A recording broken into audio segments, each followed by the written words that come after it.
Your Humanities Half Hour is brought to you by the Northern Marianas Humanities Council, navigating the human experience together.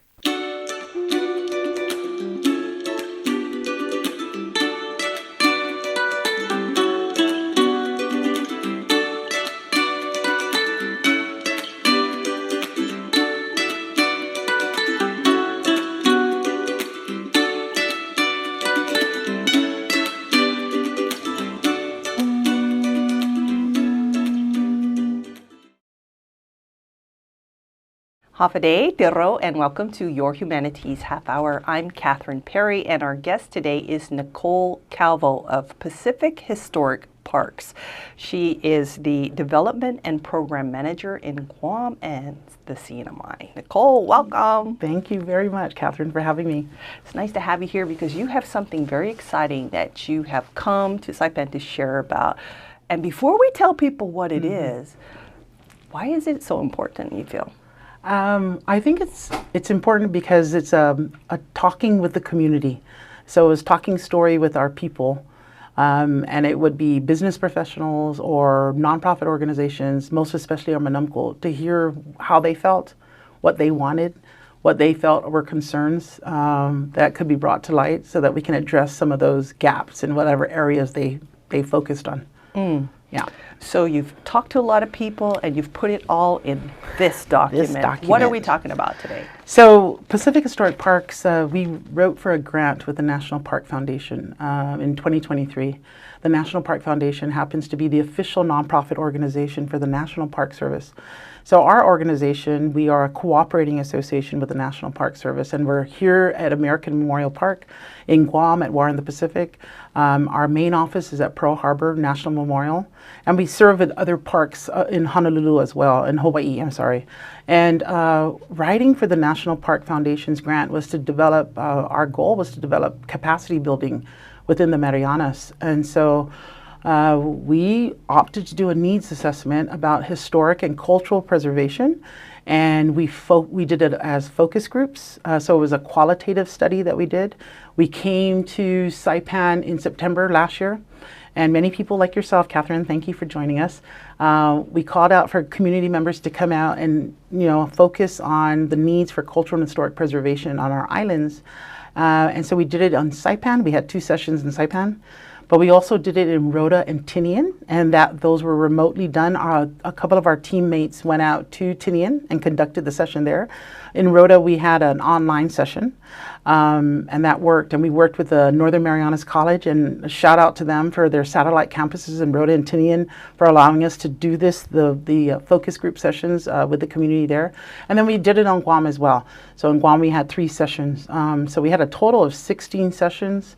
There was about 130 participants in total.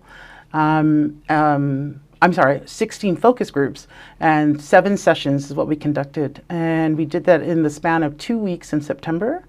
And just this week, actually last week, we completed the official report, and we wanted to make sure we came back to the islands to share the data, to share the research that was done. And like I said, it was qualitative in nature because of the focus.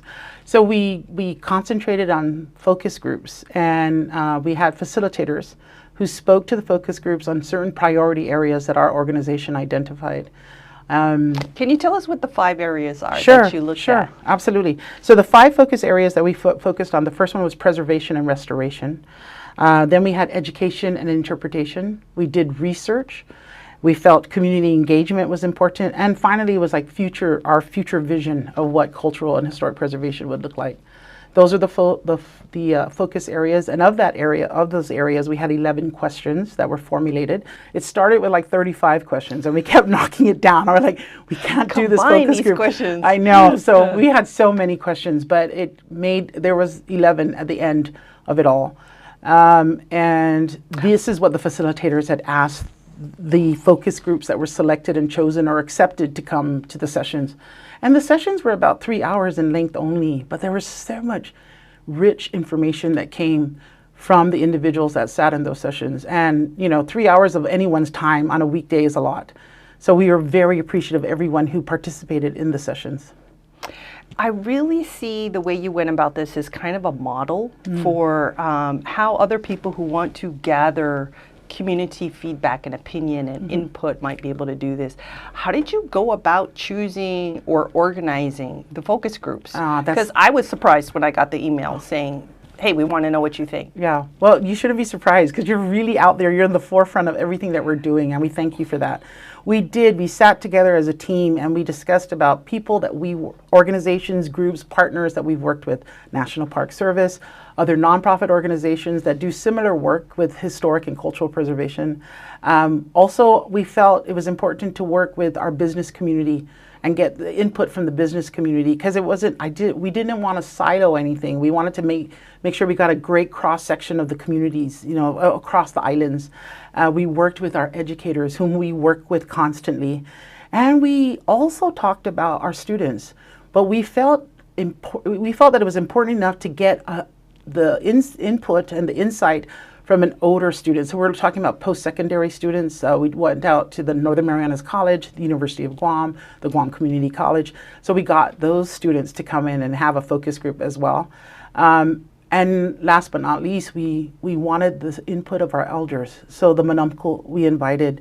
And they were just people that many of us said, these are the individuals we think that would make a difference or are making a difference in the community. And so we invited many people, but only 100, and like I said, about 130 of you in totality came out, which was a lot if you think about it at the end of the day. So we were very grateful for that. Another interesting thing that if I recall correctly, you also, during the discussion, asking people their opinions, you broke them up into their group. Correct, yes. For example, the youth were together. The Manamko were. What was your rationale? The rationale behind that is we wanted people comfortable with who was among them. We didn't want anyone to be mamala or to be shy. And we thought if we had educators with the students wouldn't speak. True. So we said, no, the students have a right to not feel, not to have their voice, to make their voices heard. We didn't want them to stress them out about it. So we said, we need to segregate everyone into specific areas. And that's how we did it. And then also for the Manumkul, most especially in Guam, we actually asked Father Eric Forbes because we knew that our Manumkul would probably speak in Chamorro in Guam. And we wanted to make them as comfortable as we could. And then in Guam, we had Auntie Chailang came out. We had Uncle Lino Olapai. And so we were so grateful. And in Saipan. Yeah, in Saipan. And we decided that, we thought it was important in Rota to hire a translator. And so we did hire a Chamorro translator in Rota, just in case the people wanted to speak as freely as they did in the indigenous tongue, right, in our Chamorro language, or in Rafalawash as well. Our teammate, Giovanna Muffness, here in Saipan and the CNMI, she said, I think it's going to be okay. Our elders are comfortable to speak in English too. And I said, okay, but we wanted to make it as comfortable as we could. So it was just we thought it would be important for them to feel comfortable. The business community, they know each other. They probably don't know the cultural preservationists or historians. So we said, let's make it a comfortable environment for each of the focus groups so they could speak as freely as they wished. Yeah, that was the rationale. So in the second half of our show, we're going to delve into some of your findings. But overall, what strikes you across the 4 islands, having gathered the information, analyzed it, and now produced it? Anything in particular stand out about the process or the responses in general? I think one of the things that we discovered as we started to do the analysis of the data was that all the islands felt a deep respect for getting the oral histories of our elders because from the elders, we know there's a rich history and knowledge and wisdom that comes with them, and many of them are passing. And so the importance of oral history to capture history of our islands was important. That stood out, and all the islands had mentioned that. All the islands also mentioned the importance of maintenance of historic sites or cultural sites as well. And maintenance could be physical maintenance of the parks and the sites and the areas. But and they also mentioned accessibility, which was key. And that's the one I'm thinking about, the physical accessibility of it to get to these areas, but also to do it more of a digital accessibility so that all of our people can access the information about or the history of about a certain site or structure And it's not something that's just, that they have to research. If they can do a digital preservation of these sites, that was important. All the islands had said that. Yeah. All right. Yes. Well, when we come back, we'll delve more into the results of this report and let people know where they can find a copy after this break. Looking for resources about Marianas history, culture, and more? Well, check out the Northern Marianas Humanities Council's collection.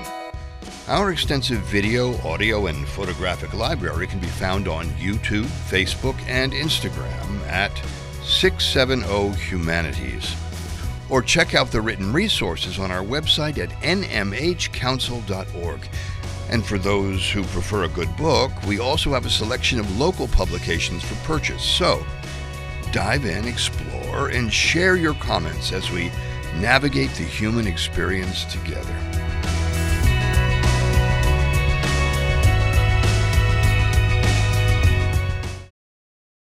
Welcome back. We are chatting with Nicole Calvo of Pacific Historic Parks about this document, Community Empowerment Project, the Needs Assessment Report. And this is a treasure trove, Nicole, of information, which we are going to discuss a few highlights of, just a few. But for people who are interested in accessing this data, where can they find it? Well, we have it on our website, pacifichistoricparks.org. There's a digital copy there that people can download if they go under the news section of our website. News. Okay. And Pacific Historic Parks with an S. Correct. Parks with an .org. .org. Yes. Okay. Under the news category, they can access the needs assessment. It's there.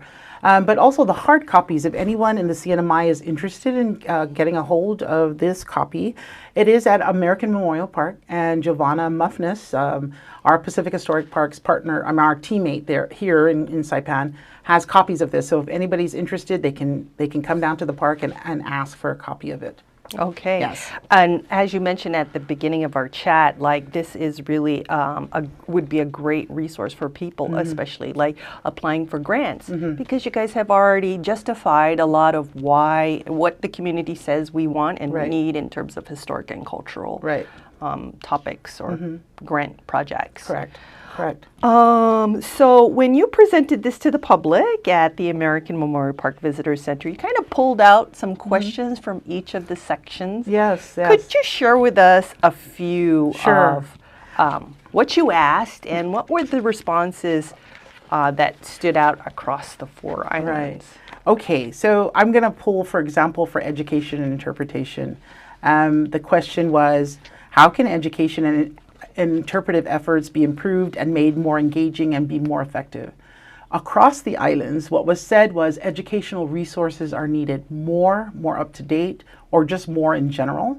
But they also wanted educational resources that were age appropriate and across all age groups. And education, when the individual spoke, wasn't just in the traditional sense of in a classroom, that type of education, although it was mentioned.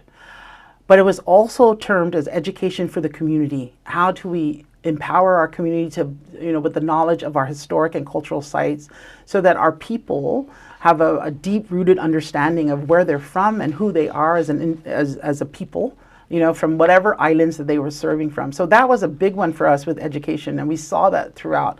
All the islands had mentioned that. We have a question on research and what can be done for research, or what are some of the areas of research that we feel that need understanding and enhancement of our knowledge of the island's history. Again, from that particular question, the documenting of oral histories from our elders was actually all of the islands had mentioned that as very important. For preservation and interpretation, it was, what is the most pressing issue for preservation and interpretation? It was that question where you saw differences in the islands. It was the only island that mentioned the influence of the military installations was Tinian. That might impact preservation and restoration. So of course Tinian brought that up, and that was important for them, and we understood that. In Guam, it was a need for cultural identity, so that people can understand who they are. And in Saipan, the needs are all spelled out. They're all spelled out in the report.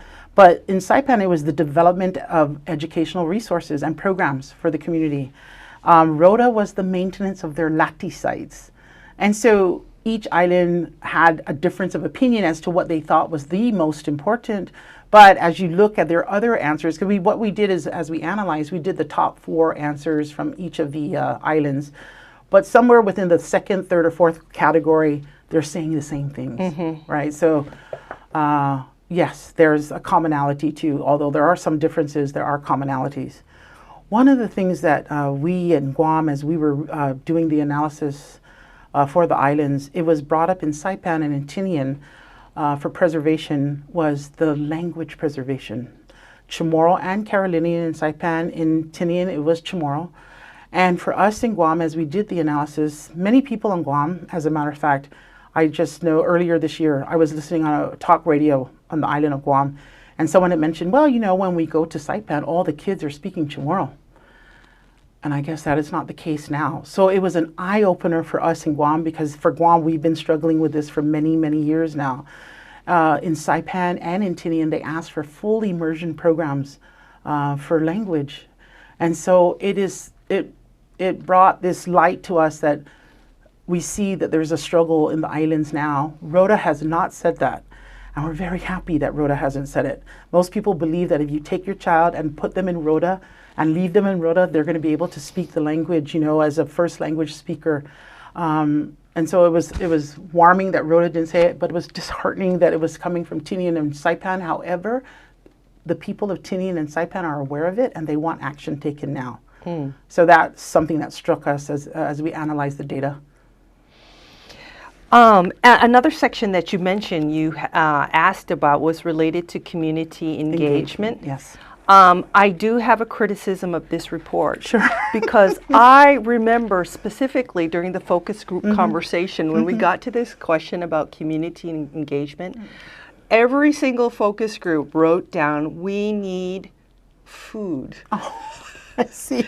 Any kind of gathering, like, so we all recommend, and then, but all of us mentioned there must be some kind of food. Okay. The closest you got to reporting that. You did, but you kind of veiled it. I think you said hosting. Hosting. You used the word hosting. That's right. But we definitely all said food was very Yes, important. and it was in Saipan they said traditional fiestas. So I understand where that's coming from. That is so important to all of us. It is just really, I've used that in absolutely since then. I'm like, well, we got to have food. So it was your influence that had that in here. But I mean, that was so key. I mean, the thing is, with community engagement, again, the islands all said it. They want more events at historic sites and cultural sites. At the sites? At the sites. Oh, that's And deep. then when they're at the sites, to host these events that have traditional knowledge, cultural traditions being passed on, explaining to the visitors of the sites or whoever comes to these events a little bit about the history of where they're at and why it's important.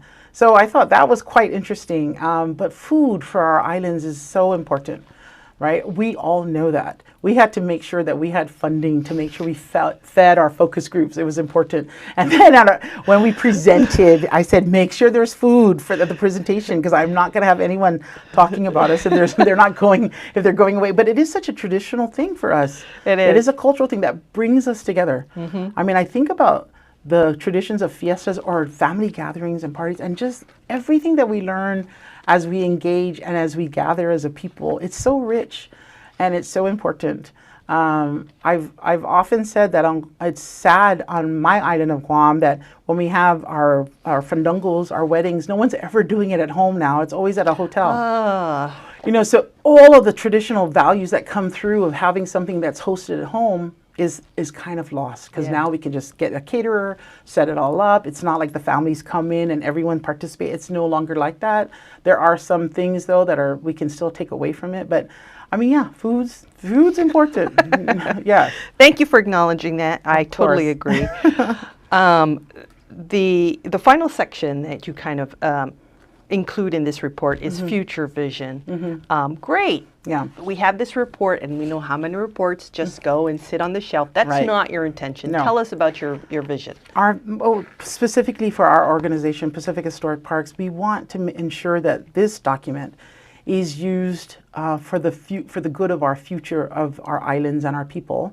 And the way it can be done is our nonprofit organizations, our agencies, our government agencies, anyone in the business community who's trying to put together strategic plans, to take a look at what our people have said, and to try to find opportunities, and whether that's funding opportunities as actual money or programmatic opportunities. We feel like it would only strengthen the community because you'll have the support of the community, because it's what the people have said, right? So for us, that was key. That's key. That's important.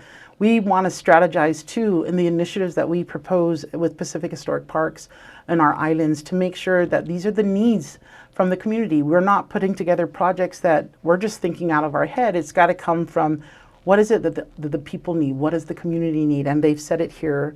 So we want to make sure that we drive our initiatives to fulfill some of those needs and the gaps that exist currently. And so future vision is always, the perfect vision. And I know it's not a perfect world, but with what limited resources we have together, we as a collective can work together. I think it would only strengthen our people and our communities. What are the specific projects you have in mind or hope to achieve as part of your vision? Well, that's a wonderful question. So currently, Pacific Historic Parks, for about the last 2 years, we've been working on color and learn books for our children, our elementary children. In Guam, we produced a book, and it was about World War II in the island of Guam. And we first did it in English, the color and learn book, and then we subsequently had it translated into Chamorro. So we have a bilingual color and learn book now about the history of the island. And that has been successful. The Guam Department of Education has taken it on. They've asked us for books for their school, for the school children this year, and that was wonderful for us to see that just take off. So here in the CNMI, we have produced a color and learn book as well, and we will be passing them out. We've passed out a couple of books to the children of Tinian who came to the park, and so we gave them the first copies of it. It is in English. We'd love to be able to produce it in Chamorro and Carolinian as well. Yes, yes, that is it. And I love it because, you said, hey, we want to do this as a result of this study. And look, you're already doing it. Yeah, absolutely. And it was told, that we want more resources, age-appropriate resources. I loved it because I read this color and learn book from the Northern American, and it taught me so much. I was like, oh my gosh, really? I did it. Yes, wow. It did. I'm like, same with Guam, the World War II story in Guam. I read through the book and I thought, oh, this is amazing. So these are things that we'd like to be able to do. We also, the educators mentioned that they want resource kits for historic and cultural sites. So we are putting proposals together to do resource kits for teachers and curriculum companions for students so that the teachers can talk about the historic sites in the different islands. So we're working on that as well. And we're going to have Giovanna Lynn back later once that's ready to talk more about that project. So exciting. So exciting to see all of this effort and input come to something tangible and respond to what people said that they wanted. Thank you, Catherine. It was a joy coming in and giving us the opportunity to do this. Thank you so much. So let me ask you, listening to all these, I'm sure, passionate opinions about what is needed for our people in terms of history and culture, how is being part of this project affected you as a person? It's been a real labor of love. I mean, I've always been passionate about our history, our culture, our language, and our traditions, but sitting with the community and getting their input and then aggregating the data, analyzing the data, and listening to what the people said, I felt convicted in what I feel is important because they say it's important. So I'm even more convicted now to make sure and passionate now about trying to do things to help promote the future generations of our people so that they can understand and there's significant learning that's happening, but also value in our cultural identity, to take pride in who we are as a people of the Marianas. I think it's so important in this day and age especially. So it just meant the world for me to be able to be part of this project. It was truly a lot of work, and I learned so much from it. And I don't know if I'll ever do another needs assessment. I'm just saying that in jest right now. But I mean, it was intense, but to come out of it on the other end. And then when we handed it to leaders, our local leaders, our governors and so forth, and our practitioners, and I can see that they appreciated what we've done, and many are going to use it, and they've spoken about it. And I said, absolutely, any way you can use it to help. I think it makes for a better community altogether. Absolutely. Thank you so much. Thank you for your time today and for this report. Thank you. Any final thoughts before we go? No, I'm just a big shout out to your organization for promoting this and helping us get the word out. Thank you for your dedication to and everything that you've done, because you've worked with our organization in the past, and I think in the future we're going to make sure we work with you as well. I mean, it's like you said, it's a great way to learn about your own culture. Absolutely. Absolutely. Thank you so much. Thanks, Nicole. Our guest today has been Nicole Calvo. She's with Pacific Historic Park. She's the Development and Program Manager for Guam CNMI. This report, if you're interested, is available on their website, pacifichistoricparks.org. This has been Your Humanities Half Hour. I'm Catherine Perry.